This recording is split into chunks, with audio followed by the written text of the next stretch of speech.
आप लोगों को के स्टूडेंट क्लास में स्वागत है। इस चैनल को सब्सक्राइब और लाइक करना ना भूलें। आज आपको प्रतिलेखन संख्या 29 लिखाएंगे। पहले 80 का स्पीड में, फिर 90, फिर 100। इसलिए पेंसिल कॉपी लेकर तैयार रहें। Ready, last ready, start. महोदय, मैं दिल्ली के संबंध में भी कुछ कहना चाहता हूँ। अब दिल्ली चूँकि केंद्र शासित क्षेत्र है और दिल्ली को केंद्र शासित क्षेत्र माना गया है, तो स्वभावतः दिल्ली वालों को यह आशा थी कि केंद्र से शासित होने से यहाँ पर उन्नति होगी और यहाँ के लोगों को कुछ सुविधा मिलेगी, संतोष प्राप्त होगा। किंतु मैं यह देख रहा हूँ और लोगों में भी यह भावना बढ़ती जा रही है कि जब से यह केंद्र शासित क्षेत्र हुआ है, तब से शासन में निरंकुशता आने लगी है और लोगों की ओर ध्यान कम दिया जाने लगा है। इसलिए मैं यह कहना चाहता हूँ कि दिल्ली प्रशासन के पुनर्गठन के ऊपर पुनः जोर दिया जाना चाहिए और हो सके तो उसके लिए एक समिति बैठा दी जाए और उसके लिए सोचा जाए कि दिल्ली का प्रशासन किस तरह का होना चाहिए। मैं चाहता हूँ दिल्ली के प्रशासन के संबंध में आप विचार करें। पहला चेंज, भ्रष्टाचार के संबंध में यहाँ बहुत कुछ कहा गया है, मैं पुनः उसको दोहराना नहीं चाहता, किंतु इतना अवश्य कहना चाहता हूँ कि आज देश में जनता का जो नैतिक स्तर है वह दिन प्रतिदिन गिरता जा रहा है। सरकार को यह सोचना चाहिए कि उनका वह नैतिक स्तर किस प्रकार उठाया जाए और किस तरह से लोगों की भावनाएं बदली जाएं, किस तरह से लोगों में अनुशासन रह सके, इसके लिए सोचना अत्यंत आवश्यक है। हम जब भ्रष्टाचार की बात कहते हैं तब यह तो सभी मानते हैं कि भ्रष्टाचार है और इसमें कोई दो राय नहीं है कि भ्रष्टाचार मौजूद है। छोटे से अधिकारी से लेकर बड़े अधिकारी तक यह फैला हुआ है। भ्रष्टाचार केवल प्रशासन में है ऐसी बात नहीं है, वरन यह लोगों में भी फैला हुआ है। जब करों की अदायगी का प्रश्न आता है तब लोग दो दो खाते बना लेते हैं और आयकर की चोरी करने का प्रयत्न करते हैं और कर से बचने के लिए भ्रष्टाचार करते हैं। जैसे बगैर दोनों हाथ के ताली नहीं बज सकती, ठीक वही बात भ्रष्टाचार के संबंध में लागू होती है। भ्रष्टाचार के निवारण के लिए जितना अधिकारियों का कर्तव्य है उतना ही कर्तव्य जनता का है। अधिकारियों को तो सतर्क रहना ही चाहिए, क्योंकि यह जो संसद है वह कानून बनाकर उनके हाथ में दे देती है। उसका कार्यान्वयन करने के लिए जनता और नौकरशाही को सहयोग से कार्य करना चाहिए। 2 सेकंड रुक जाइए। अब 90 के स्पीड में लिखाएंगे। पेंसिल कॉपी लेकर तैयार हो जाएं। Ready, last ready, start. महोदय, मैं दिल्ली के संबंध में भी कुछ कहना चाहता हूँ। अब दिल्ली चूँकि केंद्र शासित क्षेत्र है और दिल्ली को केंद्र शासित क्षेत्र माना गया है, तो स्वभावतः दिल्ली वालों को यह आशा थी कि केंद्र से शासित होने से यहाँ पर उन्नति होगी और यहाँ के लोगों को कुछ सुविधा मिलेगी, संतोष प्राप्त होगा। किंतु मैं यह देख रहा हूँ और लोगों में भी यह भावना बढ़ती जा रही है कि जब से यह केंद्र शासित क्षेत्र हुआ है तब से शासन में निरंकुशता आने लगी है और लोगों की ओर ध्यान कम दिया जाने लगा है।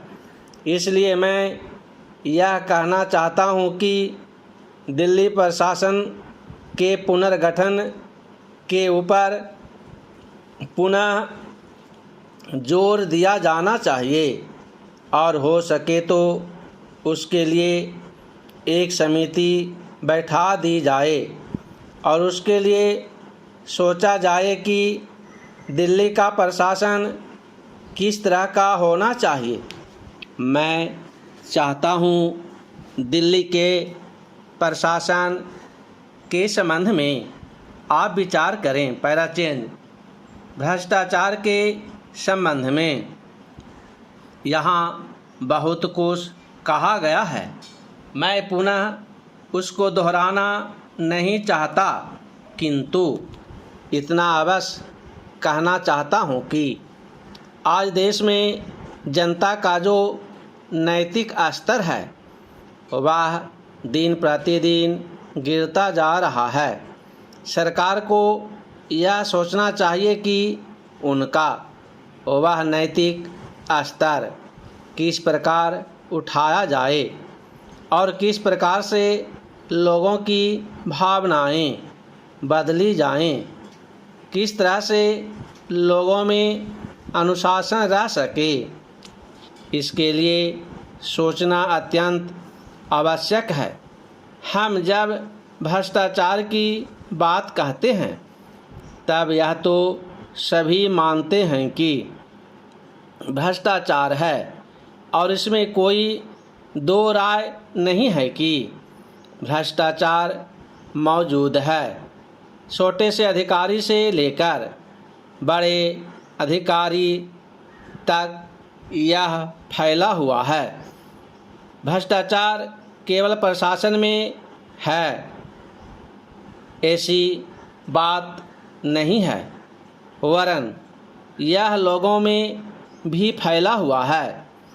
जब करों की अदायगी का प्रश्न आता है तब लोग दो दो खाते बना लेते हैं और आयकर की चोरी करने का प्रयत्न करते हैं और कर से बचने के लिए भ्रष्टाचार करते हैं।